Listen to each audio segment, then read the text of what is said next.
नमस्कार दोस्तों, आप सभी का सवाल पर जवाब चैनल में एक बार फिर स्वागत है। तो दोस्तों, आज के सवाल कुछ इस प्रकार हैं। सवाल नंबर 1, सिर के बाल काले, भूरे और सफ़ेद क्यों होते हैं? सवाल नंबर 2, सांप को मारने के बाद उसका सिर क्यों कुचलते हैं? सवाल नंबर 3, कौन सा कीड़ा इंसान के दिमाग को खा जाता है? सवाल नंबर 4, नदियों में सिक्के क्यों फेंकते हैं? और सवाल नंबर 5 है, भगवान शिव को बिल पत्र क्यों चढ़ाए जाते हैं? दोस्तों, इन सवालों के जवाब तैयार करने में बहुत मेहनत लगती है, इसलिए आपसे रिक्वेस्ट है कि प्लीज़ चैनल को लाइक और सब्सक्राइब जरूर करें ताकि आपको ऐसे ही रोचक सवालों के जवाब मिल सकें।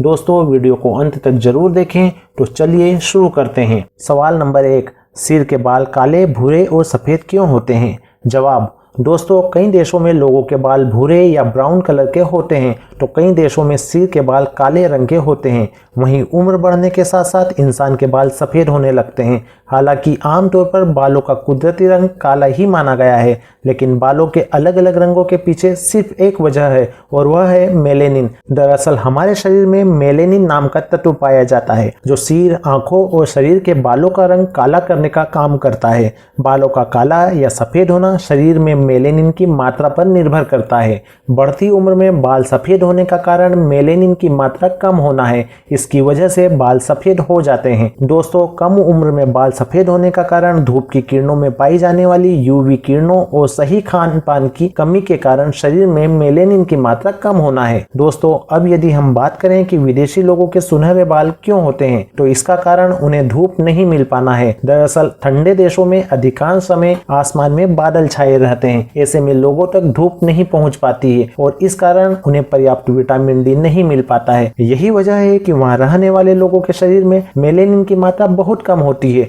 और इस कारण उनके बाल सुनहरे या ब्राउन कलर के होते हैं। सवाल नंबर 2, सांप को मारने के बाद उसका सिर क्यों कुचलते हैं?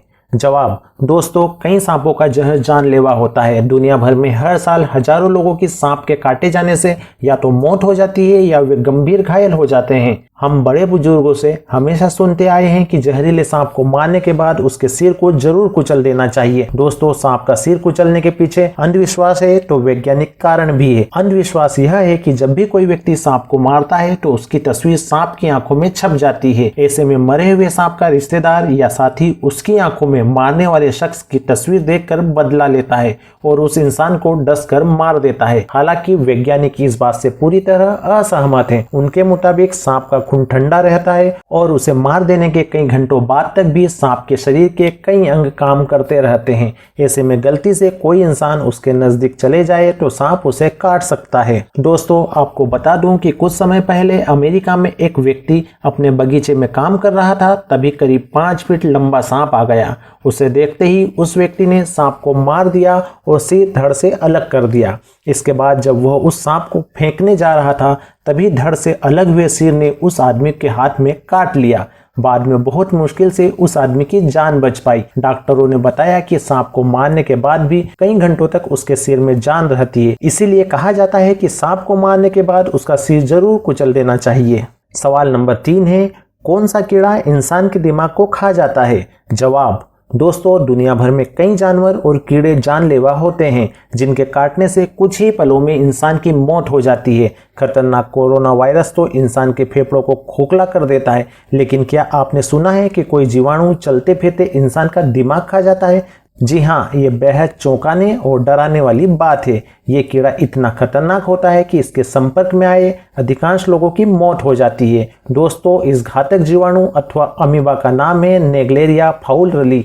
इस जीवाणु की चपेट में आने वाले इंसान के दिमाग में जानलेवा संक्रमण हो जाता है। सबसे बड़ी बात तो यह कि इंसान को पता भी नहीं चलता और जीवाणु उसके दिमाग को खाता रहता है। इस तरह के जीवाणु के संपर्क में आए 97% लोगों की मौत हो जाती है। दोस्तों, कुछ समय पहले अमेरिका के टेक्सास में पीने के पानी की सप्लाई के दौरान दिमाग को खाने वाले जीवाणु नेग्लेरिया फाउलरली मिलने के बाद 8 शहरों में हाई अलर्ट घोषित कर दिया गया था। साथ ही सरकार ने लोगों के लिए चेतावनी जारी कर दी थी कि पानी का इस्तेमाल नहीं करें वरना जान को खतरा हो सकता है। ऐसे में आप समझ सकते हैं कि ये वायरस कितना खतरनाक होता है। सवाल नंबर 4, नदियों में सिक्के क्यों फेंकते हैं? जवाब, दोस्तों आपने अक्सर देखा होगा कि रेल या बस यात्रा के दौरान रास्ते में आने वाली नदियों में लोग सिक्का डालते हैं। इसी प्रकार तीर्थ स्थान के कुंडों नदियों में भी सिक्का डालने की प्राचीन परंपरा है। इस परंपरा के पीछे का रहस्य यह है कि यह प्रथा दान का ही दूसरा रूप है। जल जीवन दाता होता है और इसका संबंध विभिन्न देवी देवताओं से है।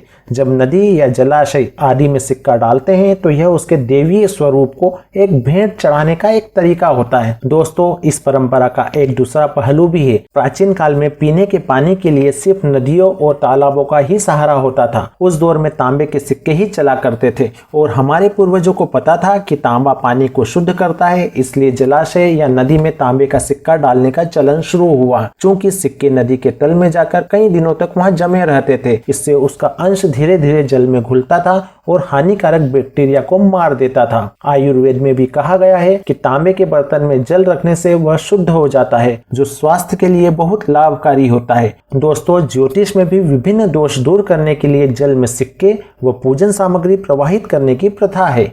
सवाल नंबर 5, भगवान शिव को बिल पत्र क्यों चढ़ाए जाते हैं? जवाब, दोस्तों देवता और असुरों ने एक समय समुद्र मंथन किया था। तब उसमें महाभयानक हलाहल जहर निकला था। उसके प्रभाव से पूरे संसार का विनाश होने लगा था। घबराकर सभी देवदानव भगवान शिव की शरण में पहुंचे और महाविपत्ति से बचाने की प्रार्थना की। तब भगवान शिव ने हलाहल को पीकर अपने कंठ में धारण कर लिया था। इस जहर के प्रभाव से भगवान शिव का पूरा शरीर गर्म हो गया और कंठ में जलन होने लगी।